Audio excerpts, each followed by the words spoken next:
President, the House we sit in today has witnessed many extraordinary moments in history. It's where governments made the difficult decision to send young men and women to war, decisions that forever changed our country and the world. It was here in 1922 that Agnes MacPhail, our first female member of Parliament, showed generations of Canadian girls that, yes, they could.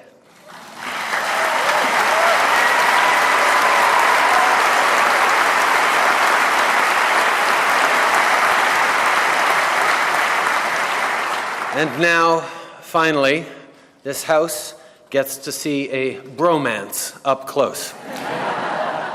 Thanks for making that possible. Although I still think dude-plomacy is more accurate, but I'll get over it. The truth is that while Barack and I are friends, it's a friendship that is far from unique. Que ce soit be it through family, friends, social media, or even by the $2.4 billion in goods and services that cross our border every day, the links between Canadians and Americans are everywhere. And it is through those relationships that we give life to what President Kennedy stated when he addressed this House. What unites us is far greater than what divides us. Canadians and Americans are united in their quest for peace and prosperity. We all want real opportunities for success. And we understand that economic growth means most when it improves the lives of the people who work so hard to secure it, especially the middle class and those working hard to join it. And we echo the values of President Roosevelt, who said that the test of our progress is not whether we add more to the abundance of those who have so much. It is whether we provide enough for those who have too little.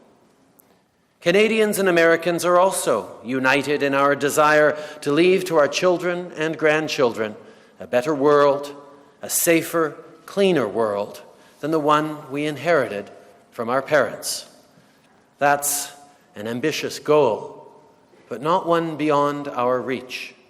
Today, we made an important down payment on that cleaner future with a new Continental climate change strategy.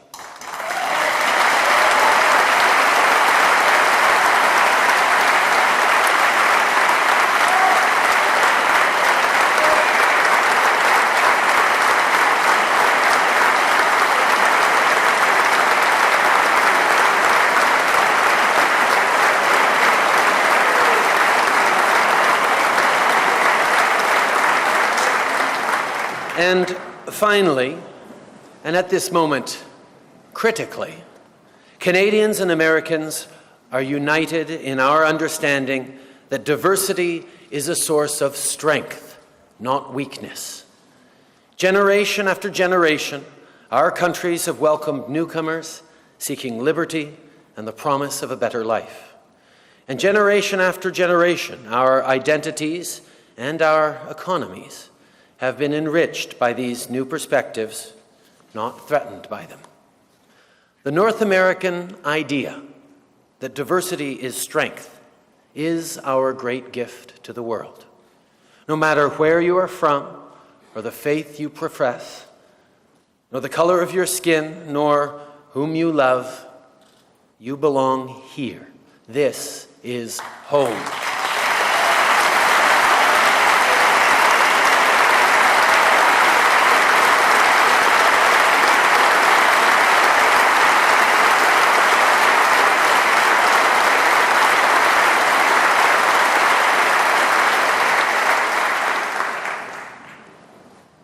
So let us reaffirm today with our American cousins the spirit that 153 years ago Abraham Lincoln called the last best hope on earth.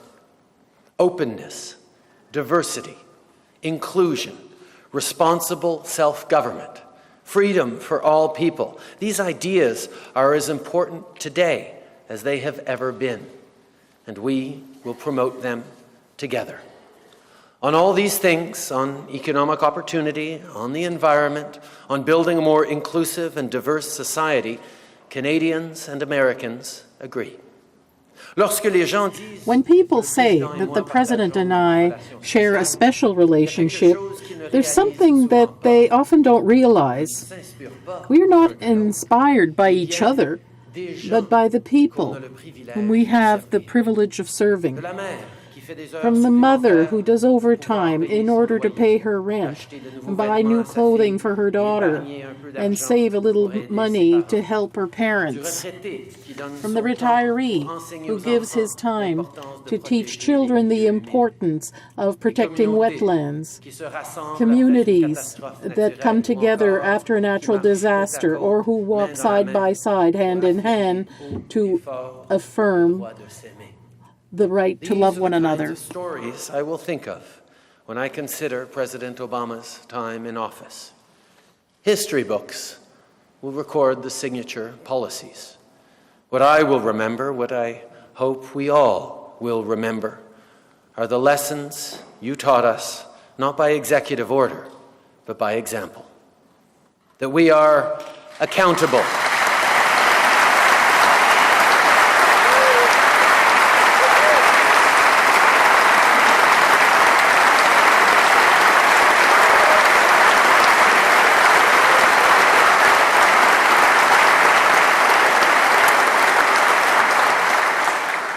The lesson that we are accountable to each other, that we are stronger together than we are apart, that we are more alike than we are different, and that there is a place in this world for politics that is hopeful, hardworking, ambitious, and kind. Mr. President, in your last State of the Union address, you said of the American people that they are clear-eyed, big-hearted, undaunted by challenge, and optimistic. I can think of no better way to describe their leader. He had 3,000 people. Bernie Sanders had a tremendous crowd tonight of 3,000 people. Unbelievable crowd. And I'd have 20 and they don't mention it. Just like when I said to the cameras, turn around and show these people